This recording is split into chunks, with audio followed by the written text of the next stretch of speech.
Je m'appelle Yves Quéré, je suis entré dans cette Académie des sciences en 1980 et je vais vous raconter rapidement une histoire curieuse. Je voulais lire un compte-rendu de Réaumur, le grand physicien Réaumur, qui avait été un des tout premiers à s'intéresser à la métallurgie.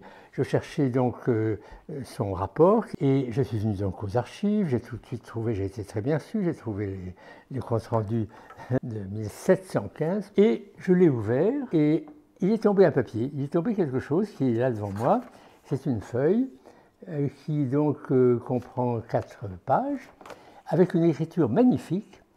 Et j'ai été étonné de trouver cette feuille, qui manifestement était ancienne. J'ai regardé la signature et, ô stupeur, Leibniz.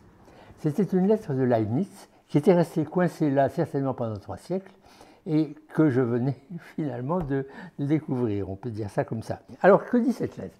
Cette lettre manifestement a été écrite de Hanovre, où habitait d'ailleurs Leibniz. Il y avait de quoi être surpris et émerveillé parce que Leibniz, c'est quand même celui qu'on appelle le dernier des génies universels. Il a tout fait, Leibniz, des mathématiques, de la philosophie, de l'histoire, tout. Et c'était donc très émouvant pour moi d'avoir cette lettre de Leibniz entre les mains. Et je l'ai lu, évidemment. Leibniz remercie l'Académie des sciences de l'avoir élu. Je peux même vous lire un petit peu les premières lignes de cette lettre, parce que c'est intéressant de voir comme il est modeste. Messieurs, ayant appris plus particulièrement depuis peu que votre illustre Académie me fait l'honneur de me considérer comme un de ses membres, je n'ai point voulu différer davantage de vous remercier très humblement et de vous marquer la joie que j'ai de voir que mes faibles essais n'ont pas déplu à de si grands hommes et à des juges si exacts. Et puis alors, aussitôt après ces remerciements, la lettre est très intéressante parce qu'il dit « J'en profite pour vous demander votre aide » donc aux académiciens français, sur un problème qui m'intéresse beaucoup en ce moment, c'est la réforme du calendrier dans l'Allemagne du Nord. Alors il faut dire que l'Allemagne du Nord luthérienne, Hambourg, avait refusé, semble-t-il, d'adopter le calendrier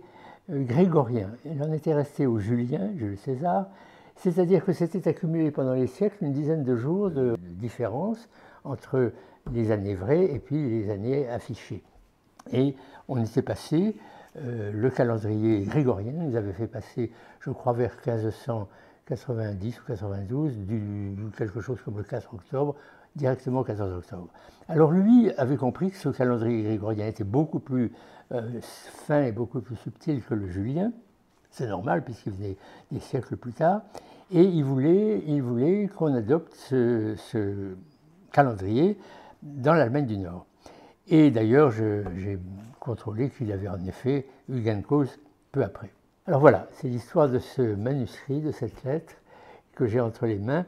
Inutile de vous dire que quand je l'ai ramassée par terre, puisqu'elle était tombée, j'ai été extrêmement ému en voyant la signature et je tremblais presque d'aller la porter à la personne qui s'occupait des archives.